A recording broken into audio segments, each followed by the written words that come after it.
No one ran. That's the detail people always miss. On August 6, 1945, there was no panic in Hiroshima. No screaming crowds. No warning sirens that stayed on long enough to matter. The city breathed. Trams slid along their rails. Shopkeepers arranged goods behind wooden counters. Children adjusted their uniforms before school. It felt like a normal morning. And that's what makes it terrifying. Because history doesn't announce itself with noise. It arrives quietly, almost politely. Somewhere far beyond the horizon, a decision had already been finalized. The paperwork signed. The orders confirmed. Nothing in Hiroshima could stop what was already moving toward it. This is not the story of the explosion. This is the story of the moments before humanity learned how close it could come to ending itself. By 1945, the world was exhausted. World War II had torn through Europe, Africa, and Asia like a long fever. Cities were piles of stone. Borders were meaningless scars. More than 60 million people were already dead. The United States had entered the war late, but powerfully. Its factories ran day and night. Its skis were full of bombers. In May of 1945, Germany surrendered. The war in Europe ended. But in the Pacific, it did not. Japan was wounded but unyielding. Every island invasion had been brutal. Soldiers fought to the last breath. Civilians were pulled into the violence. American planners feared what would happen next. An invasion of Japan, Operation Downfall, was projected to cost 250,000 to 500,000 American lives, possibly millions of Japanese lives. These numbers were debated, exaggerated, revised. But fear doesn't need precision. Fear only needs possibility. In April 1945, Franklin D. Roosevelt died suddenly. Harry S. Truman became president with almost no warning. He inherited a war, a world in ruins, and a secret so large it barely fit into language. The Manhattan Project, a weapon that released energy by splitting atoms, a force pulled from the structure of reality itself. When Truman was finally briefed, he later said the weight of it felt unreal. This wasn't just military power. This was final power. The ability to erase a city in seconds. Inside closed meetings, advisors spoke in careful tones. Some warned that once used, the bomb could never be unused. Others argued that not using it would prolong suffering. A few suggested a demonstration, detonated offshore as a warning.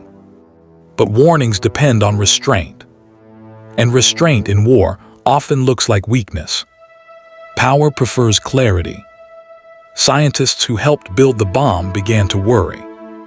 Some signed petitions urging Truman to reconsider. They warned that the world would never be the same. But the machinery of war does not stop easily. Generals argued that shock was necessary. Diplomats worried about the Soviet Union. The bomb wasn't just meant to end the war. It was meant to shape the peace.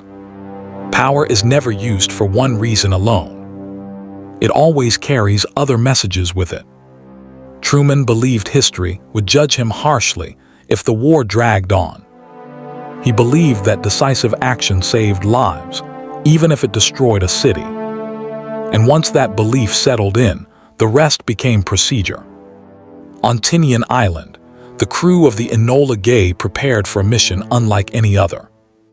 Colonel Paul Tibbets was chosen carefully. He was calm, methodical, reliable.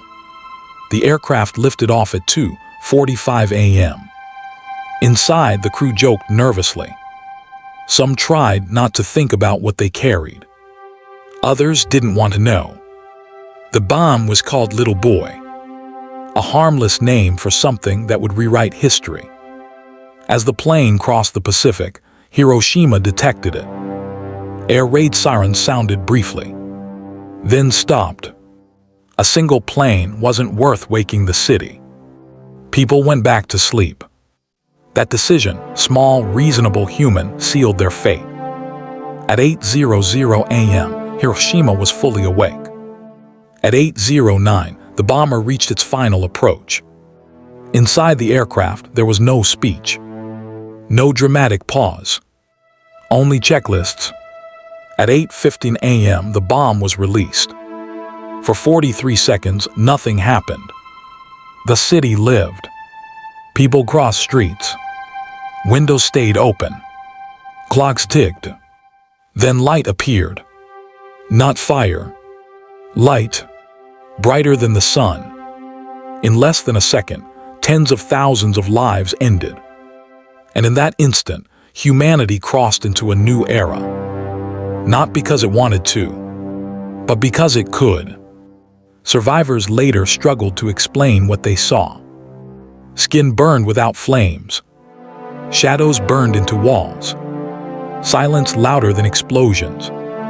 Truman addressed the nation later that day. He spoke of victory. He warned of more destruction. Japan surrendered days later. The war ended, but the bomb did not. It lingered. In politics, in fear, in the quiet understanding that the world was now fragile in a new way. Hiroshima teaches us something uncomfortable. The most dangerous decisions are not made in rage. They are made calmly, surrounded by paperwork, backed by logic. Power rarely announces itself as cruelty. It calls itself necessity. The world did not end on August 6, 1945, but it learned it could, and that knowledge has never left us. History remembers explosions, but the future depends on restraint, on the moments when power pauses and chooses not to act. If this story mattered to you, subscribe to Empire of the Mind, because understanding power is the first step to surviving it.